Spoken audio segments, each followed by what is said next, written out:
یعنی ہر وقت وہ میرے خلاف برائی کرنے کے لیے تلا رہتا ہے، بلکہ وہ شرارت سے باردار ہوا اور اس سے جھوٹ پیدا ہوا،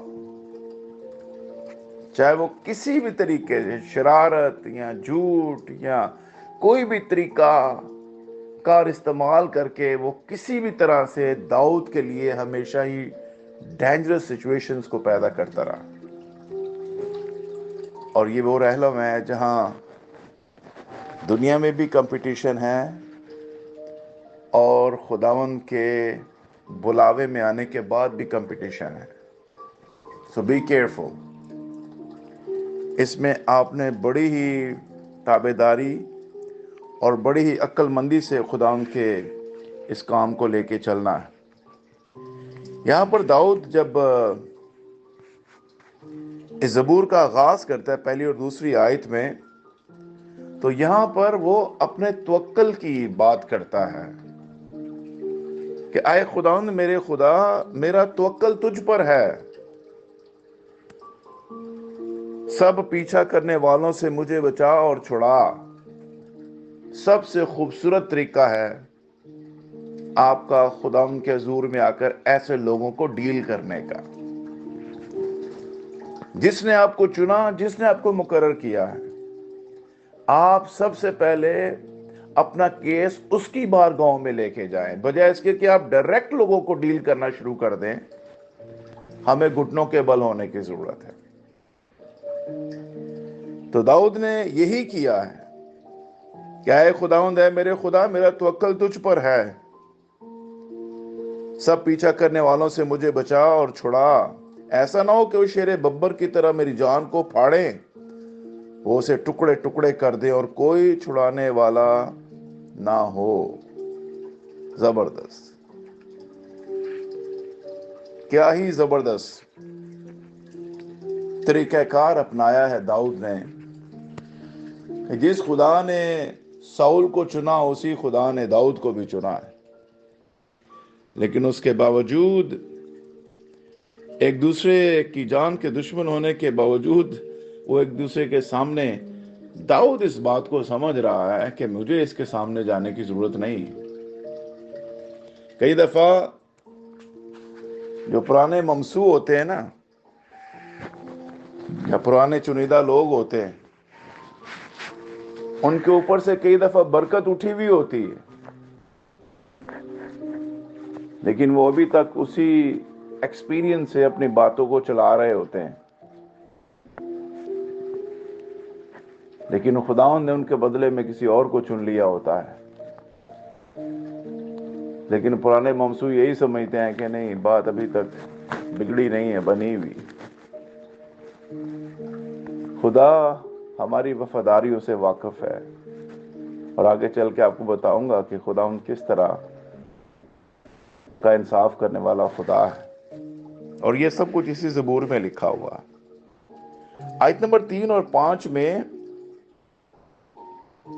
کئی دفعہ ہم اپنی غلطیوں یا غلطی کو ماننے کے بجائے دوسروں کو الزام دیتے رہتے اور خود بہت ہی مظلوم بن جاتے ہیں۔ لیکن یہاں یہ داؤد جو ہے اپنی غلطی کو مانتا ہوا نظر آتا ہے، اور وہ ایک لفظ یوز کرتا ہے، اگر میں نے تیری حضور میں کوئی خطا کی ہو تو اس کے لیے بھی میں معافی چاہتا ہوں۔ اور یہ 3 آیت سے لے کے 5 آیت تک ہم خدا کے کلام سے یہاں پہ تلاوت کرتے ہیں۔ یہاں پہ لکھا ہے، خداوند میرے خدا، اگر میں نے یہ کیا ہو، اگر میرے ہاتھوں سے بدی ہوئی ہو، he is accepting، اگر میں نے اپنے میل رکھنے والوں سے بلائی کے بدلے برائی کی ہو، بلکہ میں نے تو اسے جو ناحق میرا مخالف تھا بچایا ہے۔ خدا ہم کہہ، میں نے تو اسے بچایا ہے۔ دیکھیں داؤد کہہ رہا ہے، جو میرا ناحق مخالف ہے، یعنی میں نے اس کا کوئی قصور بھی نہیں کیا، پھر بھی وہ میرا مخالف ہے۔ یہ دونوں ہی عالم میں آپ کو ایسے لوگ ملیں گے، آپ کی پیٹھ پیچھے آپ کی برائی بھی کریں گے، آپ کے خلاف باتیں بھی کریں گے، آپ کے لیے گھڑے بھی کھودیں گے، لیکن آپ کے منہ کے اوپر 12واں شاگرد جو جس کا نام یہودا اسکریوتی تھا بوسہ بھی لیں گے، آپ کو پکڑوائیں گے بھی، آپ کے لیے مشکلات بھی پیدا کریں گے. لیکن بی کیئرفل، مجھے اور آپ کو طریقہ وہی اپنانا ہے، پہلی اور دوسری آیت والا، کہ ہمارا خداوند پر توکل ہے اور ہم نے اپنا کیس خداوند کے حضور میں گھٹنوں کے بل ہی رکھنا ہے. دس از دا کی ورڈز، پہلی اور دوسری آیت. لیکن ایک بات یاد رکھیے، امثال کی کتاب میں 3 آیت سے 5ویں آیت تک جو پولس نے کہا ہے نا کہ اگر میں نے تیرے حضور میں کوئی بدی کی ہے یا میرے دل میں کوئی میل کسی کے بارے میں آ گئی ہے تو میں اس کو قبول کرتا ہوں. یہاں تک وہ کہہ رہا ہے میں نے تو اپنا ناحق مخالفت کرنے والوں کو بھی بچا لیا، ان کو بھی نہیں میں نے مارا، جو شروع میں نے آپ کو بتا دیا. لیکن امثال کی کتاب اس کے 28 باب کی 13ویں آیت میں لکھا ہے جو اپنے گناہوں کو چھپاتا ہے کامیاب نہ ہوگا، لیکن جو ان کا اقرار کر کے ان کو ترک کرتا ہے، لکھا ہے اس پر رحمت ہوگی، اس پر رحمت ہوگی. لہذا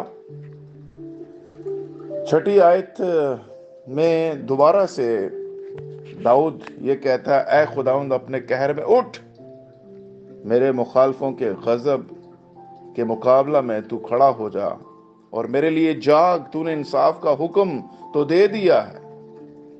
ہاللیلویہ.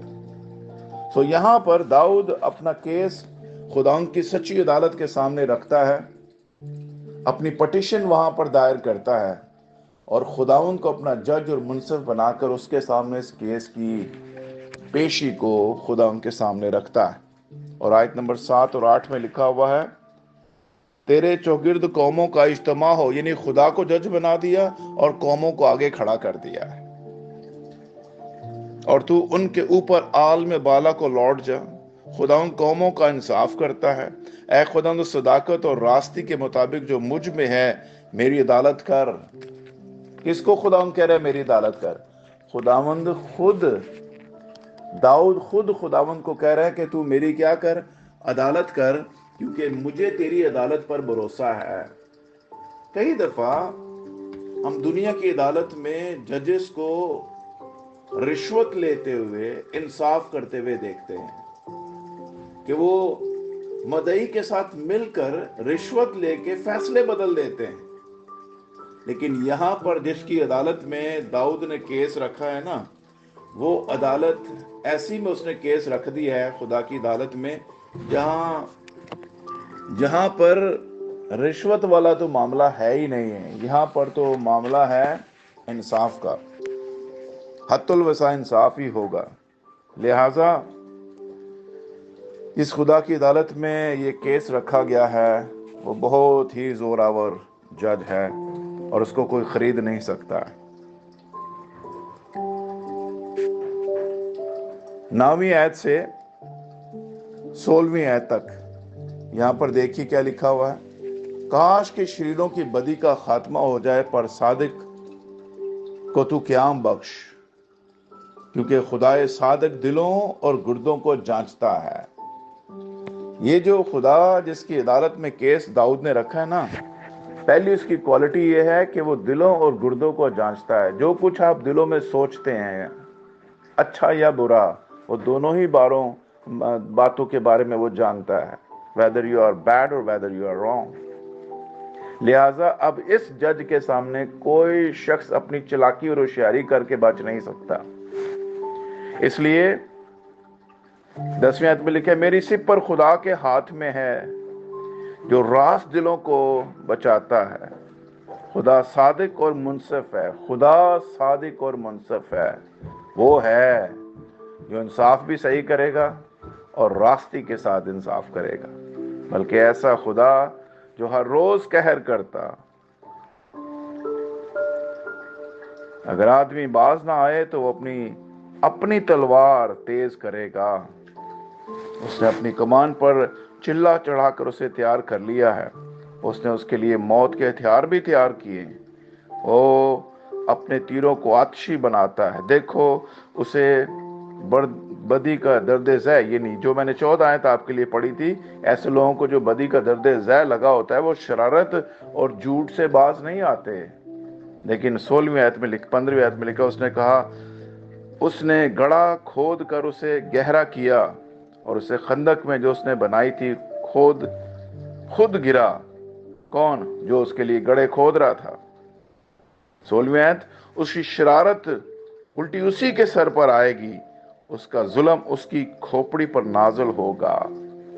کیونکہ اب عدالت جو لگی ہوئی ہے یہ عام کسی شخص کے ساتھ جج کی عدالت نہیں ہے، یہ راز خدا کی جنگ ہے، صادق اور منصف خدا کی جو ہے وہ عدالت ہے، جہاں کوئی بچ نہیں سکتا اپنی ہوشیاری اور چلاکی سے۔ اس لیے داؤد نے جہاں یہ پٹیشن ڈالی ہے اس کو معلوم ہے یہاں سے کوئی اپنی چلاکی ہوشیاری سے بچ نہیں سکتا، اس لیے وہ کانفیڈنٹ ہے کہ میرا خدا میرا انصاف کرے گا۔ اس لیے آیت نمبر 17 میں وہ اس کا خلاصہ کرتے ہوئے کہتا ہے، خداوند کی صداقت کے مطابق میں اس کا شکر کروں گا اور خداوند تعالیٰ کے نام کی تعریف گاؤں گا، کیونکہ وہ میرا منصف بنا ہے، اس لیے میرا ایمان ہے کہ میرا انصاف اچھا ہوگا۔ میرے عزیز بہن اور بھائیو، کیا آج کے دور میں اور آپ جب اس چلاکی سے بری ہوئی دنیا سے گزر رہے ہیں تو کیا ہم اس زبور کو اپنے اوپر اپلائی کرتے ہوئے اپنی عدالت خود نہ کرنے بیٹھ جائیں، یا لوگوں کی عدالت خود کرنے نہ بیٹھ جائیں، بلکہ پہلی اور دوسری آیت کے مطابق اپنی عدالت خدا ان کے حضور میں لے کے جائیں، گھٹنوں کے بل ہوں، اور جیسے یہاں پر زبور نے کہا کہ اے خداوند تو میرا توکل ہے، میرے پیچھا کرنے والوں سے مجھے چھڑا، اس کا مطلب یہ ہے کہ خداوند مجھے اور آپ کو چھڑا سکتا ہے۔ اپنا خیال رکھیے اور اسی زبور کو اپنی زندگی میں اپلائی کرتے ہوئے کس طرح آپ نے اس کو لے کر چلنا ہے، ضرور اسے چیک کریں اور خداوند کے اس پیٹرن کو اپنی روح میں آج اپلائی کرنا شروع کریں کہ ہمیں کس طرح اس معاملات کو ڈیل کرنا ہے۔ So God bless you all, اپنا خیال رکھیے۔ ٹائم بہت زیادہ ہو گیا، میں اس سے آگے بات نہیں کر سکتا۔ Bless you all.